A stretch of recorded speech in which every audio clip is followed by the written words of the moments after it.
오늘 우리가 볼 말씀은 사무엘상 26장 21절부터 25절까지입니다.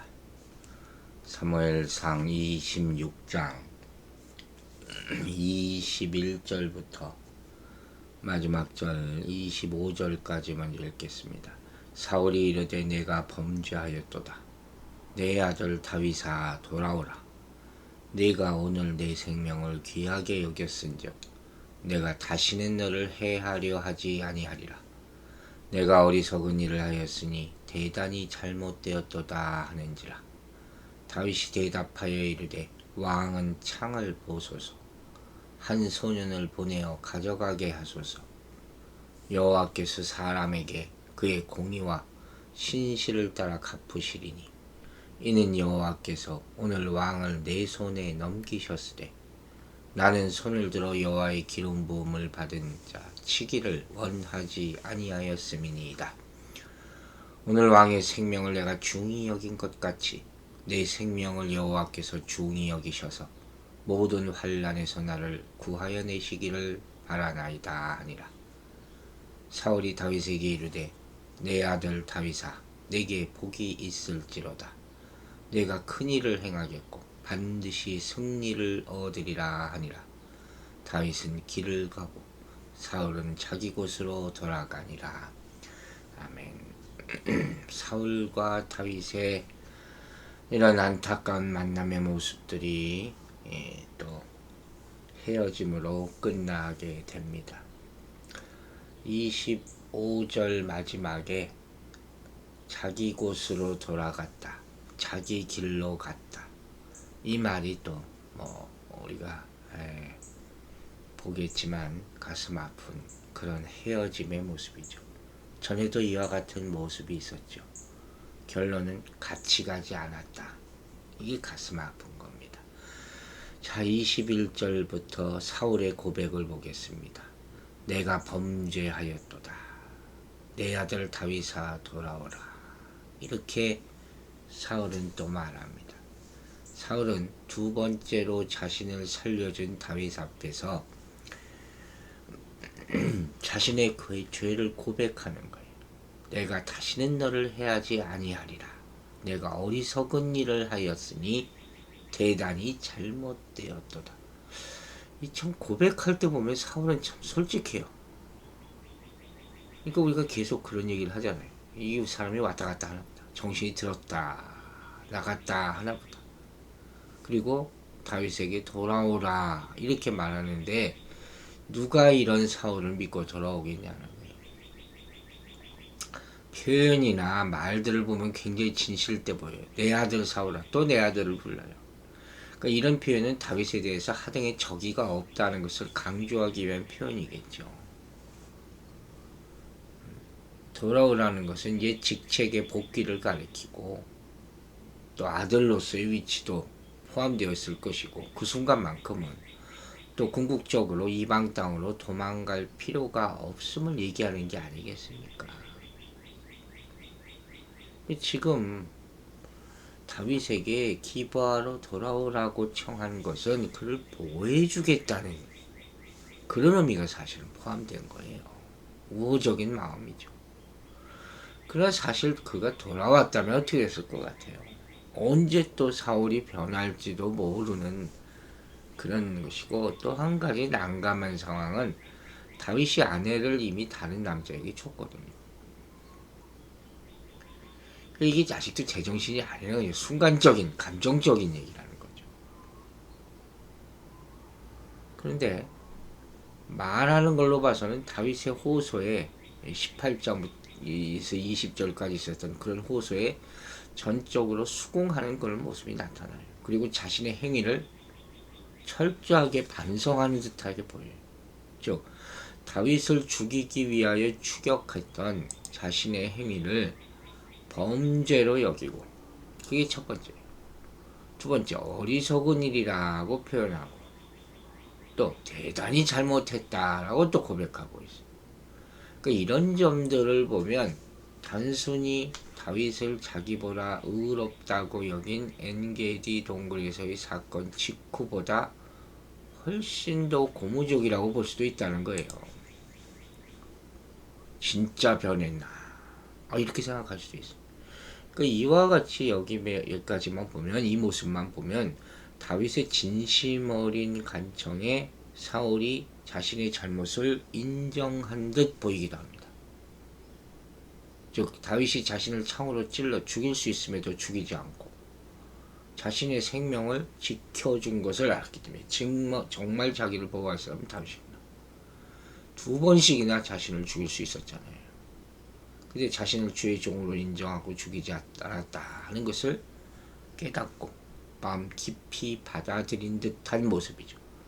그리고 다시는 다윗을 해하지 않겠다 다짐하고 자신의 어리석음과 잘못을 깊이 인정하는 그런 태도를 보이고 있어요. 그러니까 이처럼 다윗은 정말 관대하죠. 정말 관대하게도 또다시 사울을 살려줬고 의로움이 무엇인가를 보여주고 사울을 완전히 부장해계시키는 거예요. 굴복시키는 거예요. 마음으로. 자, 이게 참 감동적인 장면이 이 장면만 보면 뭐 나중에 따지더라도 그죠? 우리가 이걸 알아야 돼요. 우리가 어떻게 그리스도인으로서 행해야 되느냐. 여기 또 귀한 교훈이 있어요. 여러분, 세상이 아무리 악해도 세상 사람들이 감동할 수 있는 조건이 있어요. 그게 순수함이에요.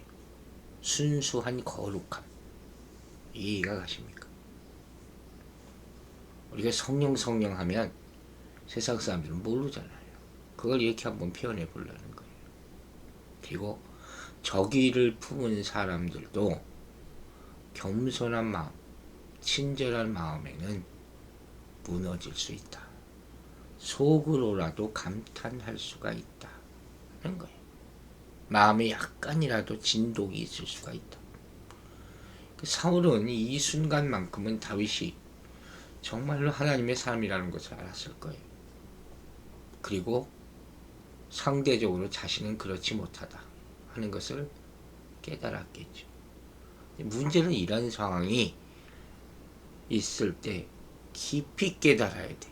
살짝만 느끼고 그 자존심 때문에 다시 돌이키기 때문에 온전한 화해가 이루지 못하는 거죠. 여기서도 마찬가지예요. 사울의 이 같은 태도는 참 놀랍지만 이게 진정한 회개라고 볼 수가 없는 것이죠. 왜냐하면 사울은 얼마 지나지 않아서 또다시 다윗을 죽이려고 하거든요. 또 죽이려고 해요. 그게 바로 27장에서 나와요. 그러니까 실로 우리가 말하는 참된 회개라는 것은 단순한 후회, 반성 이게 아니에요. 그랬다고 이 후에 이제 회개했다고 말할 수 없다는 거죠. 그 차원을 넘어서 마음 중심으로부터 하나님을 정말 두려워하는 고백이 있어야 되고 진정한 죄의 고백이 있어야 되고 또 가장 중요한 건 돌이키는 거죠. 더 이상 과거의 범죄나 실수를 범하지 않는 마음을 돌이키고 행동을 돌이키고 그런 새로운 삶의 전 인격적인 변화와 결단이 나타나야 된다. 그게 회개라는 거예요. 그 회개 근처까지 갔다가 돌아서 다시 돌아가는 사람이 많잖아요. 이 모습을 또 보게 되는 것이죠. 그리고 22절에 아주 의미심장한 말씀이 있죠. 이게 참 사무엘상을 보면서 느끼는 게 이 구약의 말씀들이 그 깊이가 참 대단하구나. 또 표현력, 언어, 어휘의 구사, 그 단어 속에 담긴 의미, 그 비유적인 게 참 상당하다. 보세요. 왕은 창을 보소서, 한 손을 보내어 가져가게 하소서. 다윗이 대답하여 하는 말은 사울의 초청에 감사를 표시하는 다윗의 의미가 담겨져 있다고 여겨지는 말이에요. 무시하지 않았다는 거죠. 그렇지만 사울이 이 안에는 사울이 완전히 회개한 것이 아니라는 것을 간파했다는 의미도 있어요. 그 사울이 우리는 그 장소에 있지 않았잖아요. 그 사울의 말보다는 어조를 우리는 느끼지 못하지만 다윗은 알고 있는 거예요. 그래서 지금은 이 사람이 아주 겸비해 보이지만 여전히 완고하다는 것을 아마 아는 것 같아요. 이런 모습을 보면서 다윗은 사울의 현재 마음가짐이 오래가리라고 확신할 수 없었던 거죠. 그러니까 이런 갑작스러운 태도 변화를 받아들이지 않는 거예요. 이전에도 그와 똑같이 했던 적이 있어요. 비록 지금 사울이 진실하게 보인다 할지라도 장래에 어떻게 변할지 알 수 없다 하는 것이죠. 그래서 다음과 같이 말합니다. 왕은 창을 보소서, 창을 가져가게 한다. 자, 다윗의 이 반응은 뭐예요? 간단하고도 상징적인 것이다. 여기서 창을 가져가라는 게 무슨 일인지 아시겠어요? 사울로부터 이 창을 또 물병 이 두 가지 중에 창만 일단 언급하는 것은 왕권을 상징하는 것이 바로 창이기 때문이라고 생각해요. 물병 같이 남겨줘 무슨 상관이 있겠어요. 어쨌든 물병에 대한 언급은 없고 창을 다시 가져가라. 자, 이 말은 다윗은 사울을 믿지는 않았지만 사울의 창을 돌려주는 상징적인 행동을 함으로써 사울을 약간은 비꼬는 거예요. 아마도 그 창은 왕이 오래전에 그에게 던졌던 그 창일 수 있어요. 그리고 그 창이 아니더라도 그 창을 보면서 자신의 행위를 깨닫게 하려는 것. 그러니까 이 행동은 마치 다윗이 그에게 여기에 나의 신실성과 당신의 불성실에 대한 상징이 있습니다. 그게 창이에요. 얼마나 의미심장합니까? 이것을 당신에게 다시 돌려줍니다. 당신이 이걸로 나를 죽이려고 했지만 나는 그것을 돌려줍니다. 그걸 보고 당신은 어떻게 하겠습니까? 그래도 당신은 당신이 한 말을 지키겠습니까? 아니면 다시 이것으로 나를 죽이려 할 겁니까? 이렇게 물어보는 거예요. 아, 사울은 어땠을까? 이걸 창을 보면서 5만 가지 생각이 다 들었을 거예요. 또 분노했을까? 아니면 정말 회개했을까? 다윗의 말이 계속됩니다. 그의 신앙을 보여주는 말이에요. 결국 오늘 주제죠. 23절 보세요. 여호와께서 각 사람에게 그 의와 신실을 갚으시리니 이는 여호와께서 오늘날 왕을 내 손에 붙이셨으되 나는 손을 들어 여호와의 기름 부음을 받은 자 치기를 원치 아니하였음이니라. 다윗과 사울의 사이의 사건에서 계속 이것이 전반에 깔려 있는 거죠. 오늘날 왕의 생명을 내가 중히 여긴 것 같이 내 생명을 여호와께서 중히 여기셔서 모든 하늘에서 나를 구하여 내시기를 바라나이다. 생명은 하나님의 것이니까 나는 터치하지 않겠다. 이게 중심 주제예요. 여호와께서 갚으시리니 하잖아요. 의와 신실을 갚으시는 여호와 하나님.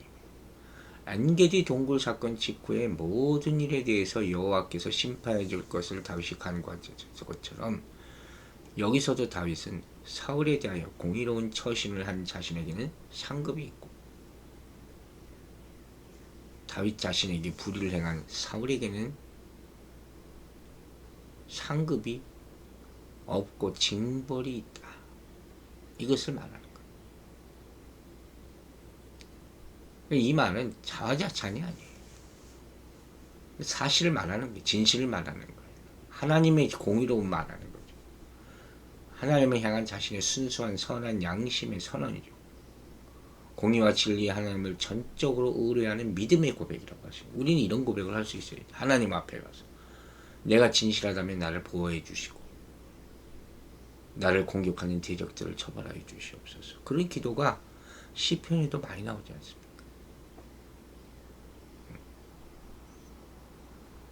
중히 여겼다 하는 것은 가치가 크다. 즉 두 번이나 반복해서 다윗은 사울의 생명을 보존해 준 자신의 고결함을 하나님 앞에서 역설하고 사울에게도 들으라 하는 것이죠. 그러나 다윗은 왕의 손에 자신을 의탁하는 대신에 모든 시련 가운데서 보호해달라고 하나님께 기도하는 거죠. 사람에게 의지하고 끝까지 하나님만 의지하는 다윗의 모습을 보여줘.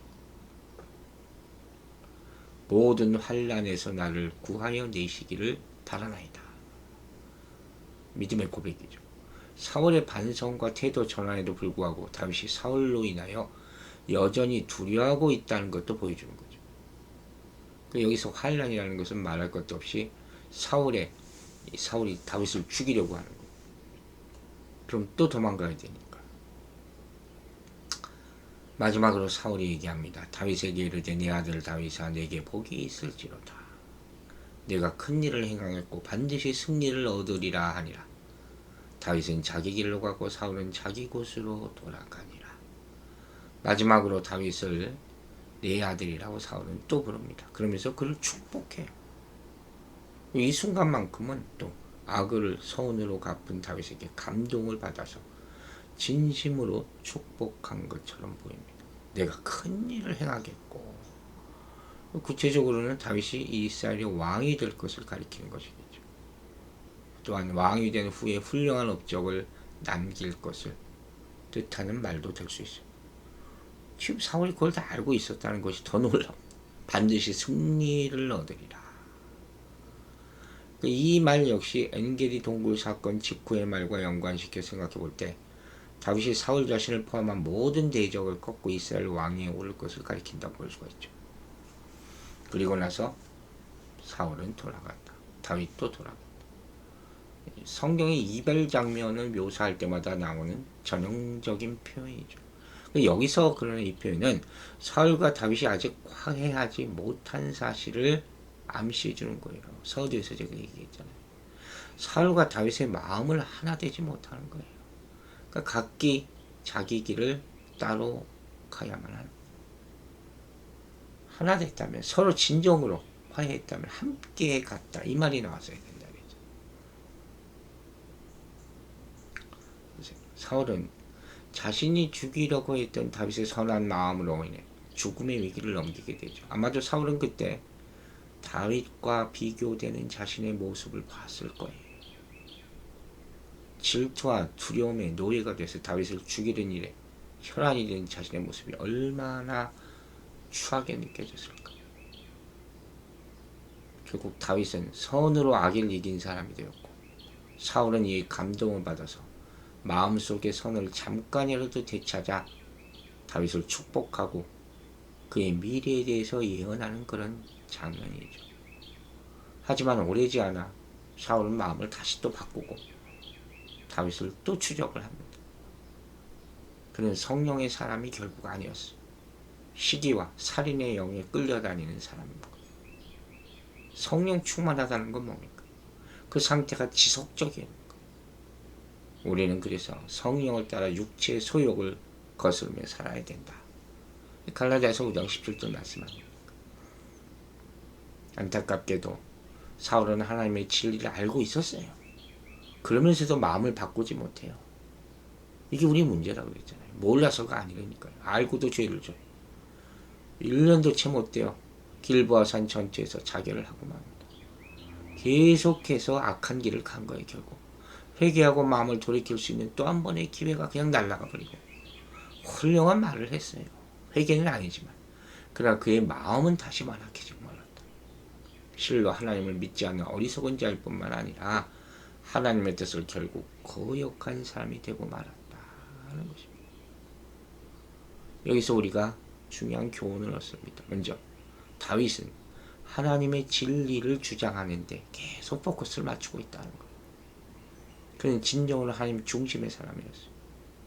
사울 같은 사람의 양심을 궁지에 몰아넣을 수 있고, 그로 하여금 그 문제에 직면하게 하는 그의 방법, 이것이야말로 신앙인의 모습이에요. 누가 감히 하나님에 대적할 수 있고 부인할 수 있습니까? 즉 그는 개인의 비통함이나 배신감 이런 걸 가지고 불평하고 싸우려 하지 않았어요.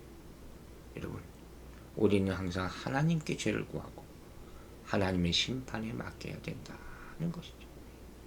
신앙인은 싸우서는 안 돼요. 원수 갚는 것은 하나님의 손으로 하실 것이다. 그리고 다윗은 하나님의 뜻에 끝까지 순종함으로써 하나님께 복을 받게 될 것이다 하는 것을 기도하고 기도했습니다. 우리도 이런 믿음을 지키게 되기를 주의 이름으로 축원합니다. 하나님 아버지 감사합니다. 다윗의 믿음이 참으로 훌륭합니다. 우리도 이런 올바른 신앙관을 갖게 하여 주시옵소서. 우리가 다툼의 현장에 있을 때 우리 감정적으로 과거를 들춰내며 불평하며 싸우지 말게 하여 주시고 오로지 하나님의 의를 주장하며 나타내며 정직함으로 하나님께 모든 판단을 맡기게 하여 주시옵소서. 한 주간 살면서도 흔들리는 모습이 많았습니다.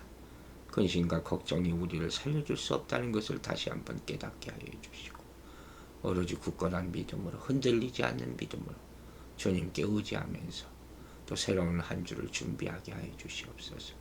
내일 거룩한 주일을 맞아서 예배 가운데 축복하여 주시고 사단마귀 틈타지 않도록 성령님께서 온 교회와 예배 성도들을 보호하여 주시옵소서.